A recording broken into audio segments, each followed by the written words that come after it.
Assalamualaikum warahmatullahi wabarakatuh. Alhamdulillahirabbil alamin.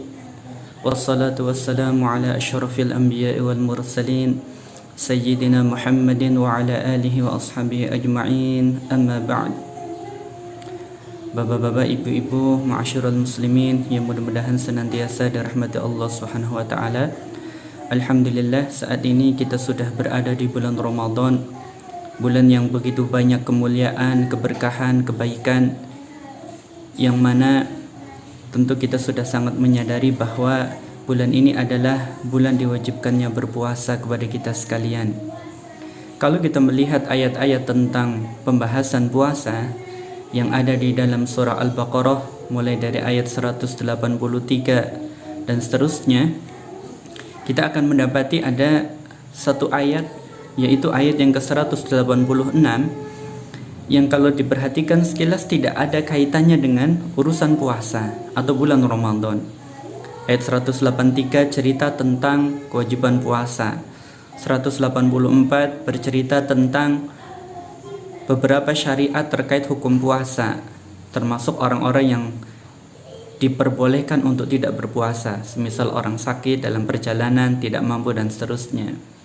Ayat 185 bercerita tentang bahwa bulan Ramadan adalah bulan diturunkannya Al-Quran. Tetapi ayat 186 sekilas tidak ada disebutkan tentang puasa atau tentang bulan Ramadan. Nanti di 187 bercerita lagi tentang bulan Ramadan. Uhilla lakum lailatas siyam ar-rafatsu ila nisaikum.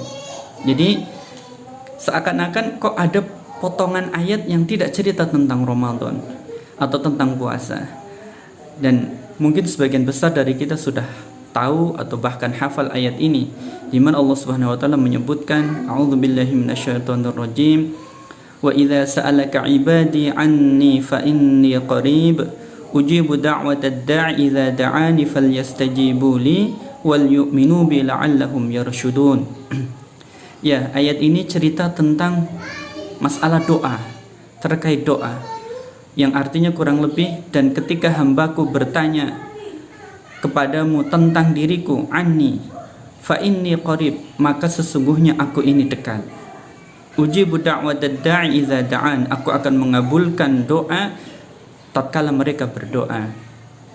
Ma'asyiral muslimin rahimakumullah, ada satu pembahasan yang menarik terkait ayat ini, ya, yaitu di dalam surah Al-Baqarah ada 8 tempat di mana ungkapannya adalah kaitan dengan tanya jawab, ya. Saya kasih contoh, misalnya ada ayat yang di dalam surah Al-Baqarah itu menyebutkan yas'alunaka 'anil ahillah qul hiya mawaqitu lin-nasi wal hajj. Jadi ada kalimat yas'alunaka, mereka bertanya kepadamu Muhammad, itu nanti ada jawabnya qul, ya, katakanlah. Ada lagi ayat misalnya yas'alunaka 'anil khamri wal maisir, mereka bertanya kepadamu Muhammad tentang judi, anil khamr, tentang khamr dan judi. Qul, katakanlah, fihima ismun kabir wa manafi'u linnas. Ada lagi ayat yas'alunaka madza yunfiqun qul ma anfaqtum. Jadi setelah kalimat yas'alunaka ada kalimat qul. Tetapi dalam ayat ini, ya, Allah menyebutkan wa idza sa'alaka ibadi anni, Allah langsung menyambung dengan fa inni, tidak dengan mengatakan faqul inni qarib, gitu. Ini kalau yang memahami bahasa tentu akan sangat merasakan, memahami bahasa Arab akan sangat merasakan perbedaannya, bahwa tatkala umat manusia bertanya tentang banyak hal, tentang masalah infak, tentang masalah khamr, judi, nanti yas'alunaka 'anil mahid, bertanya tentang urusan haid, gitu. Yas'alunaka 'anil yatama, bertanya tentang urusan anak-anak yatim. Maka Allah memerintahkan qul, katakan wahai Muhammad, bla bla bla dan seterusnya, gitu. Tapi ketika bertanya tentang dirinya, tentang Allah, sa'alaka ibadi anni, kata Allah, maka Allah nggak memerintahkan Rasulullah untuk menyampaikan fakul, katakan wahai Muhammad, tidak, tapi Allah sendiri yang langsung menjawab fa inni qarib, maka sesungguhnya aku itu dekat. Maka ini menunjukkan di antara ayat yang menunjukkan tentang betapa dekatnya Allah dengan hambanya. betapa dekatnya Allah dengan hambanya, dan betapa cepatnya Allah akan mengabulkan doa atau permohonan hamba-hambanya. Ujibu da'watad da'i iza da'ani. Ya. Ma'asyiral muslimin rahimakumullah.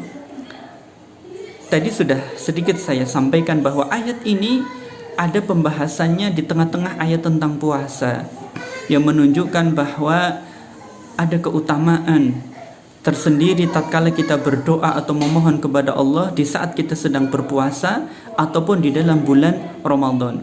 Jadi ayat ini di samping menunjukkan tentang Allah akan mengabulkan doa, kedekatan Allah kepada hambanya, juga menunjukkan bahwa bulan Ramadan adalah bulan yang sangat dianjurkan untuk memperbanyak doa.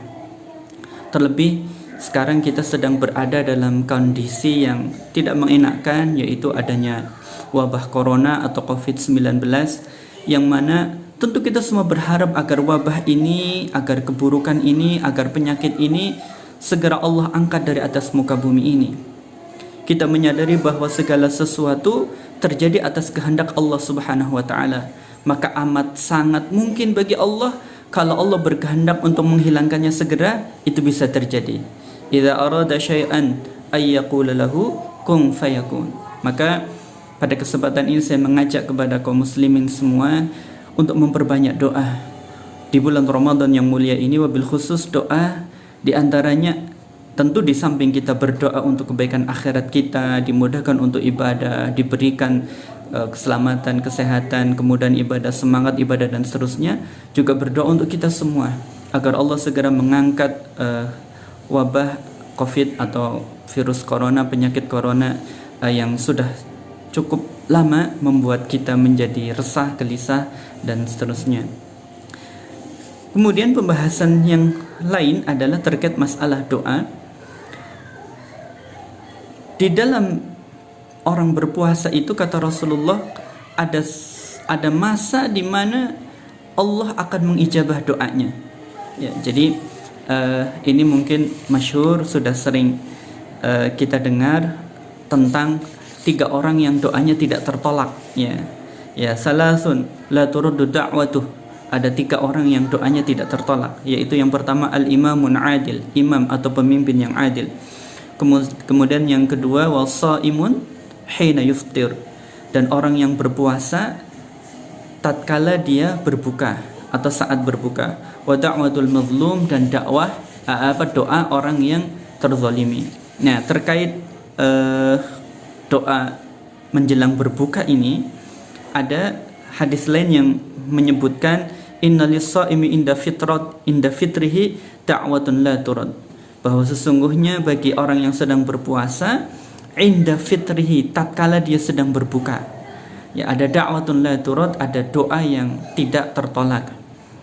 Hadisnya sahih riwayat Imam Ibnu Majah dan Imam At-Tirmizi, dan hadis yang semisal juga ada. Maka ini ada 2 pendapat ya yang menyebutkan apakah sebelum berbuka di mana doa itu mustajabah atau diterima oleh Allah, dikabulkan oleh Allah, atau tatkala setelah berbuka. Apakah qabla al-iftar atau ba'da al-iftar.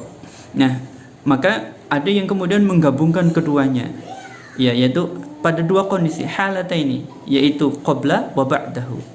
Ya, yang sebelumnya berdasar hadis ini dan sesudahnya ada di antara doa. Ini di antaranya ya. Mungkin ada doa yang lain itu. Di antara doa ketika berbuka puasa itu adalah zahabal dhama'u wa batallatil uruqu wa sabatal ajru, insyaallah. Jadi telah hilang, zahaba ya, telah pergi. Kemudian wabtalatil uruq, telah basah kerongkongan, menunjukkan ini doa dibaca setelah berbuka. Nah, kalau belum berbuka kan belum hilang rasa penat, rasa capek, rasa susah berpuasa, belum basah kerongkongan, kan nggak diucapkan ketika kita belum meminum sesuatu gitu. Maka ini menunjukkan doa ini tentu dibaca atau terasa setelah kita berbuka.